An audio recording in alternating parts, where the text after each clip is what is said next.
This is Crime Fighters.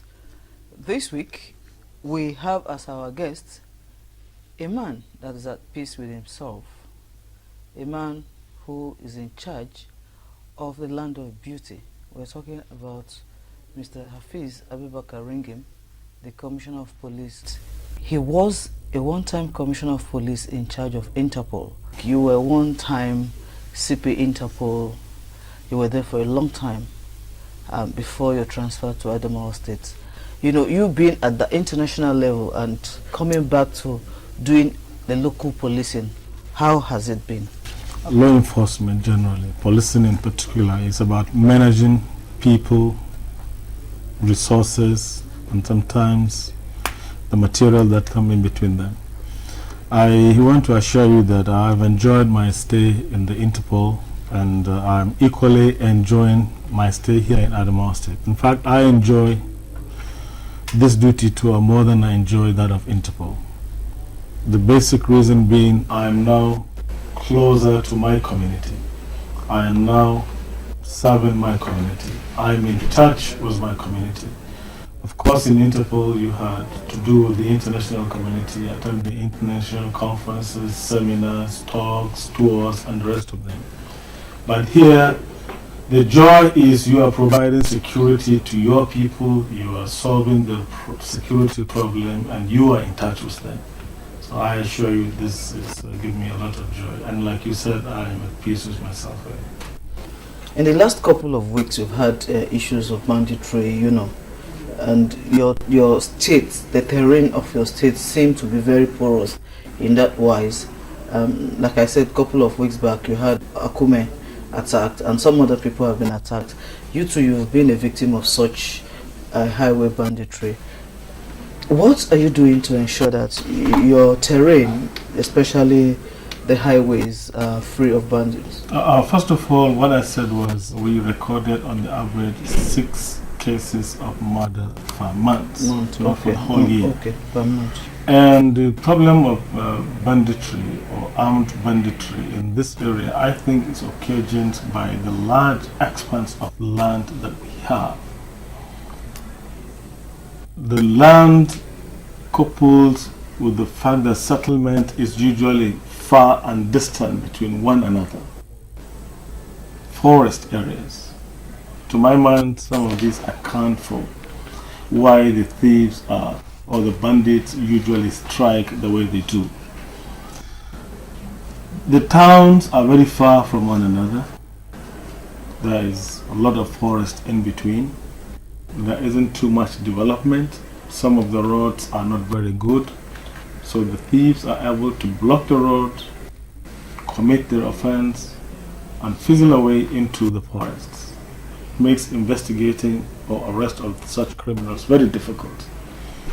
That's why I agree to the fact that helicopters should be procured for the police. When the IG was making this case last month, I agreed with him entirely, because the only thing that we could do to improve the security situation in this region is by procuring these helicopters. With the helicopters, we'll be able to scour the skies. As soon as these bandits strike, we'll be able to also trace them as they filter into the forests. These forests do not have motorable roads. It's not easy, very difficult terrain, mountainous, with huge trees and undergrowth, and it's not easy for law enforcement officers to pursue these criminals into these thick forests. So I subscribe entirely to the IG's idea of purchasing these helicopters.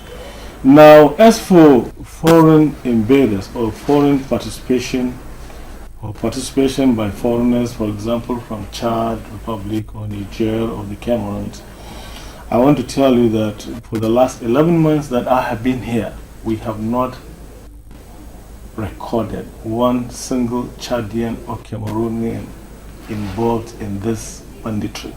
Of course, I've heard a lot of stories about, or theories about, the involvement of these foreigners. It could be true in other places, but here in Adamawa, we have arrested more than 200 suspects, and we have charged more than 100 suspects to court. The remaining were either killed or they escaped at from the point of action. But we have not identified a single individual who was involved in this banditry offenses and that comes from outside this country. I want to say this. We have a lot of cooperation between ourselves and the police in Cameroon, the gendarme in particular. Many times I have received letters through my DPOs that have a common border, requests for assistance in investigation. This is a report that ought to have gone to Interpol, but as you are aware, it's very, very difficult to go from Cameroon to Lagos, where the Interpol headquarters is. That is one of the reasons why I accept this request, and I know what to do with them anyway. I have many times informed in writing the IGP about this request, and instructions have been given, and the necessary cooperation has been offered.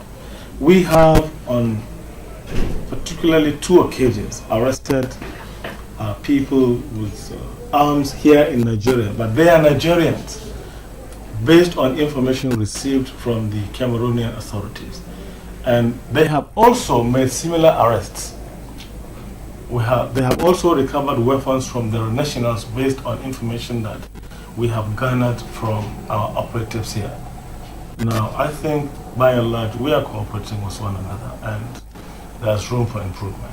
Let me ask you this question, which we put across to the IG on the day the president came to address you officers.